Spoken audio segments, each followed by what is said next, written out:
우리가 안다라고 하는 이 표현이 그러니까 새롭게 모르는 걸 가르쳐 주려고 바울이 그렇게 하지 않는다는 거죠. 그렇죠? 우리가 다 알고 있습니다.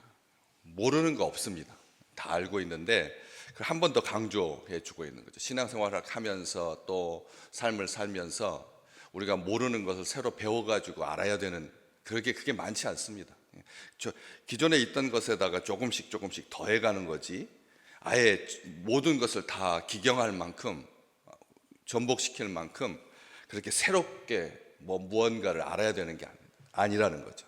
신앙과 믿음의 부분에서는 더욱 그렇습니다. 우리가 쭉 신앙생활을 해오면서 우리가 여직 전혀 몰랐던 사실을 새롭게 들었던 적이 있나요? 신천지나 그렇게 말하는 거죠.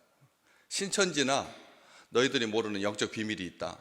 영지주의나 이단들이나 너희들이 이걸 모르지 이러면서 특별한 사람만 알 수 있다 해가지고 미혹하는 그런 거지. 믿음의 백성들, 주님께서 이 땅에 오셔가지고 너희들 이렇게 들었다, 너희들 들어왔다, 너희들 그렇게 알고 있다. 아버지의 이가 시리면 자식의 이도 시리다라고 하는 것을 너희가 들었으나 나는 이렇게 말한다. 듣고 다 알고 있다는 것. 그런데 제대로 알지 못하고 오해해서 그렇지. 그래서 바울은 우리가 안다. 무릇 율법이 말하는 바는 율법 아래에 있는 자들에게 말하는 것이다. 율법이 말한다라고 하는 표현을 쓰고 있습니다. 율법이 말한다. 율법이 말해준다. 율법이 말한다. 우리가 생각할 때 율법 하면은 어떤 표현을 써야 되나요? 율법이 너희들한테 지시하는, 율법이 너희들한테 명령하는, 보통 이렇게 쓰겠죠? 법이, 규정이, 규칙이, 의도하는 바는 의도, 이런 표현을 쓰지 않습니까? 그런데 율법이 말한다라고 하는 표현은 정말 안 쓰거든요. 이 세상에 법이 말한다 이렇게 말한다는 것은 굉장히 문학적인 표현인 것 같고 뭔가 심오한 의미가 있을 것처럼 보이잖아요. 율법이 말한다고 하니까 바울은 쉽게 말하고 있는 겁니다. 율법의 조문들은 이런 뜻과 이런 의미를 가진다 이렇게 새롭게 가르쳐 주려고 하는 것이 아니라 물론 율법이 말하는 것, 쉽게 표현한다. 율법 자체가 굉장히 엄중하니까 그 앞에서는 명령, 하달, 지시 이런 용어들을 쓸 것 같은데 바울은 그렇게 쓰지 아니하고 율법이 말하는 바는 율법 아래에 있는 자들에게 말하는 거다.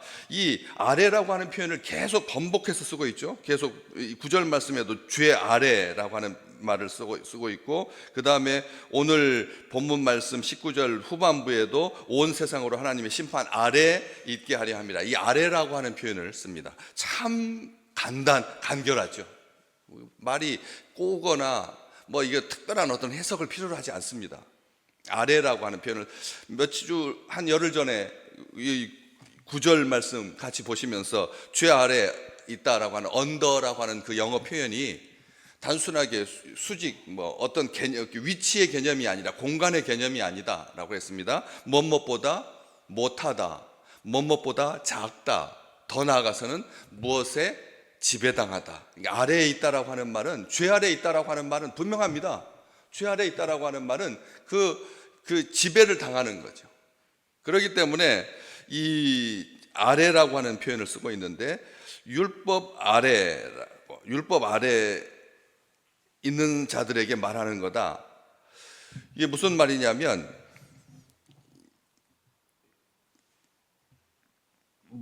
율법 아래에 있다라고 하는 말이 그냥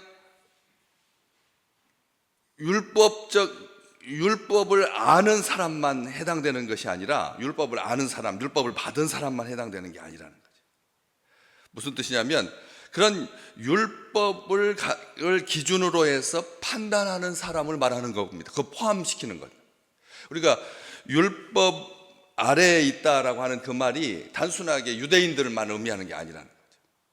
율법적인 그런 기준을 가지고 판단하는, 다시 말하면 그 율법이라고 하는 율법 아래에 있다라고 하는 말이 하나님께서 주신 어떤 계명으로서의 그런 것만 한정하지 아니하고 양심의 법, 사람들이 제일 보편적으로 가지고 있는 법이죠. 양심의 법. 그 양심의 법을 가지고 판단하는 그런 사람들, 율법의 기준으로 사람을 판단하고 정죄하는, 우리 심령 속에도 분명하게 있습니다. 우리의 마음 속에도 분명히 자기 의가 기준인 사람이 있거든요. 어떻게 감당하지 못합니다. 자기가 절대 기준이니까, 자기 의로 사람을 판단하니까 그 기준으로 그런 사람들을 만나면 피곤합니다.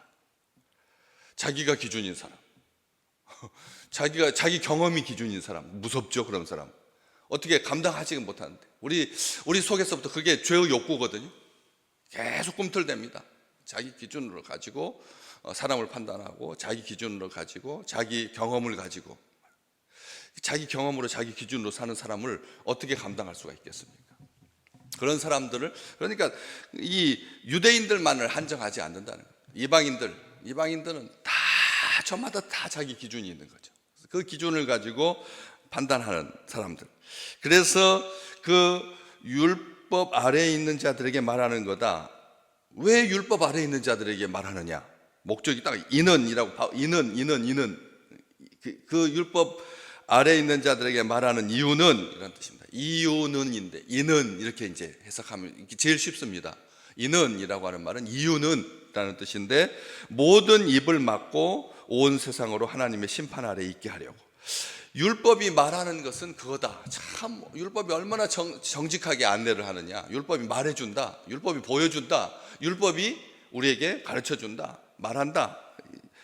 모든 입을 막는다라고 하는, 이 모든 입을 막는다, 이 말은 무슨 뜻일까요? 모든 입을 막는다라고 하는 말은 입은 살아서 입은 살아있는 사람들, 입만 살아있는 사람들, 입은 살아서.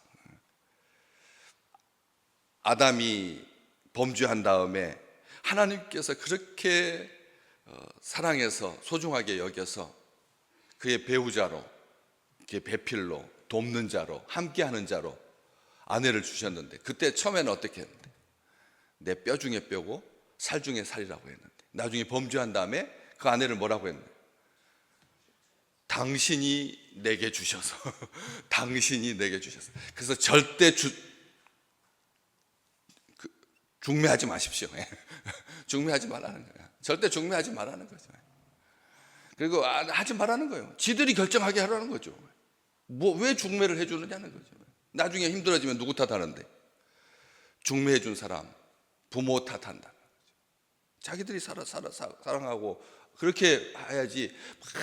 자기 부모가 그냥 안달이 나가지고, 내가 보기엔 너무 늦었다고 생각해서 분주히 뛰어가지고, 내가 보기에는 콩깍지인데 그게 아니다라고 하는 것이죠. 하나님 앞에 그렇게 말했는데, 아담이 당신이 내게 주신 여자가 당신이 내게 주셔서 라고 말했지 않습니까? 또 한 달란트 받은 사람 뭐라고 했는데요? 당신은 굳은 사람입니다. 주인한테. 이게 참 모독이잖아요. 한번 옆에 있는 사람한테 그렇게 말해 보십시오. 당신은 굳은 사람이다. 심지가 굳은 뜻이 아니잖아요. 융통성이 전혀 없는. 그렇게 우리가 그렇게 쉽게 판단하는 1달란트, 어마어마한 달란트입니다. 금으로 30kg가 넘어가니까 정말 어마어마한 걸 주셨는데, 그것을 당신이 변명하지 못하다. 여기 그렇게 돼 있잖아요. 온 세상으로 모든 입을 막고, 모든 입을 막는다라고 하는 말. 온 세상 율법이 말해주고 있다는 거죠. 율법이 말해준다는 거죠. 뭘 말해주는데요? 하나님의 심판 아래에 있다. 육체로는 의를 이룰 육체가 절대 없다는 거죠. 아멘. 이것을 말해준 갈라디아서 3장 23절, 믿음이 오기 전에는 우리가 율법 아래 매인바 되고 계시될 믿음의 때가 올 때까지 갇혔다라고 쓰고 있습니다. 갈라디아서 3장 23절입니다. 믿음이 오기 전에는 우리가 율법 아래 매인바 되고 계시에 믿음으로 의롭게 된다라고 하는 그 주님의 때, 그리스도의 때, 우리 주님께서 완성하신 때, 우리 주님께서 우리에게 가져다 주신 그 아름다운 복을 누리기 전까지는 갇혀 있게 된다. 갇혀 있었다. 표현 정확합니다. 그 아래라고 하는 말이 이제 더 추가되는 개념인 거죠. 뭐 아래에 있다라고 하는 말은 갇혔다,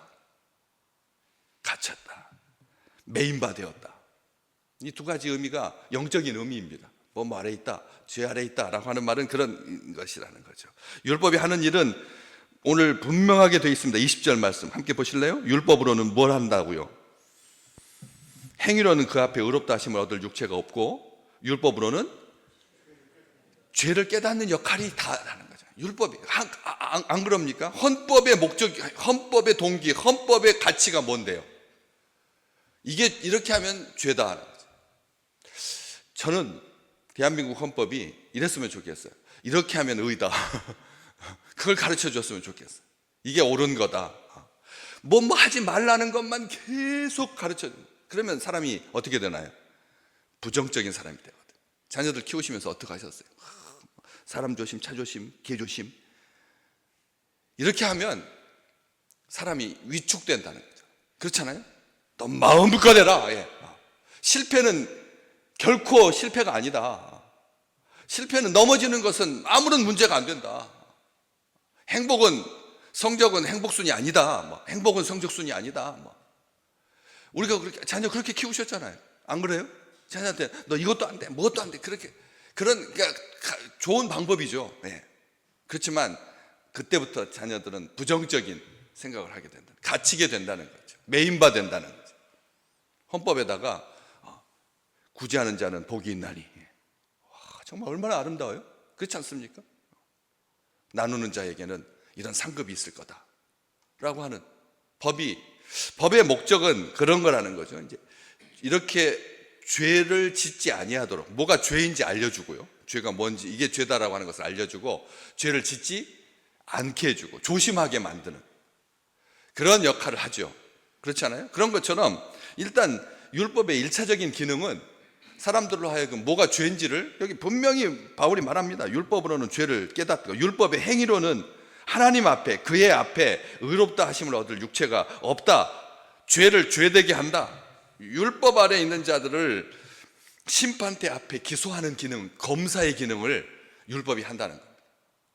율법이 기소하는 역할을 한다니까요. 심판대 앞에 세우는 역할. 하나님의 온 세상으로 하나님의 심판 아래 있다라고 하는 것을 분명하게, 그 심판이라고 하는 말 밑에 각주가 붙어 있죠. 밑에 보시면 정죄라고 되어 있습니다. 정죄, 죄를 정하는 겁니다. 정죄가 나쁜 뜻이 아닙니다. 정죄가 나쁜 뜻이 아닙니다. 사람들을 그렇게 판단하고 정죄하고 해서 그런 느낌, 그런 말이 아니다라고, 하나님께서 그러신 분이 아니잖아요. 그렇기 때문에 이것은 우리로 하여금 은혜를 바라보게 만드는 거죠. 예수 그리스도를 믿음으로 고백하고 영접하고 그리고 은혜 아래 있어야지 된다라고 하는 것을 말하려고 하는, 바로 딱 나옵니다. 밑에 21절에 율법 외에 하나님의 한 의가 나타났다. 예수 그리스도라고. 22절에 예수 그리스도를 믿음으로 말미암아 모든 믿는 자에게 하나님의 의가 미치게 된다. 하나님의 은혜가 넘치게 된다. 행위로는 그 앞에 의롭다 하심을 얻을 육체가 없다. 양심의 법으로도 안 된다. 입은 살아서 변명하듯이 할 수가 없다. 정확하게 말하면서 육체로도, 율법으로도, 의지로도, 열심으로도, 영혼을 끌어모으는 그것으로도 절대 안 된다. 거기에서 구원에 이르는 의가 나올 수 없다는 거죠. 헌법은 우리를 구원하지 못합니다. 헌법은 우리를 구원할 수 없습니다. 헌법이 아무리 정교해도, 함무라비 때부터 온 세상에 법의 기초가 세워지고, 독일이, 일본이 그렇게 세계법, 국제법 해도 세상은 여전히 저렇게 버젓이 4년째 전쟁을 치르고 있는데, 안 그렇습니까? 구원했습니까? 구원하지 못했잖아요. 김정은은 날마다 남쪽은 우리하고 영원히 하나 될 수 없다. 영원히 하나 될 수 없다. 점점 언어가 극단적이 되어가잖아요. 남쪽하고는 이제 얼굴도 방향도 같이 안 하겠다. 그렇게 말하고 있잖아요. 헌법이, 국제법이 구원하지 못한다는 것이죠. 우리 한 가지 그걸 분명히 알고 있습니다. 구원에 이르는 열매가 나올 수 없다라고 하는 것을, 세상법으로도 양심으로도 안 된다는 것을. 선악과를 하나님께서 주신 이유는 미끼로 사용하기 위해서가 아니었습니다. 아시잖아요. 선악을 알게 하는 나무의 열매를 미끼로, 그리고 얘가 나를 사랑하나 안 사랑하나 시험하기 위해서 선악을 알게 하는 나무의 열매를 주지 않았죠. 육은 무익하다라고 하는 것을 깨닫게 하려고. 육체는 무익하다라고 하는 것을 깨달아. 육체는 무익하다. 그렇기 때문에 생명나무이신 예수 그리스도를 붙잡아라 하려고 그 그림을 그려준 겁니다. 에덴 동산에 생명나무가 있다. 생명나무는 우리 주님이시다. 예수 그리스도를 붙잡아야지만 믿음으로 의롭게 될 수 있고 영생을 얻을 수 있고 구원받을 수 있다라고 하는 것을 보여주기 위해서 하나님의 은혜와 자비 가운데 거하는 아름다운 시간들 되시기를 주의 이름으로 축복합니다. 한 주간을 건강하게 지켜주신 하나님 앞에 우리가 분명하게 고백합니다. 율법 아래 있지 아니하고 죄 아래 있지 아니하고 심판 아래 있지 아니하고 은혜 안에 거하고 있는 아름다운 삶, 복된 삶, 행복한 삶 되시기를 주의 이름으로 축복합니다.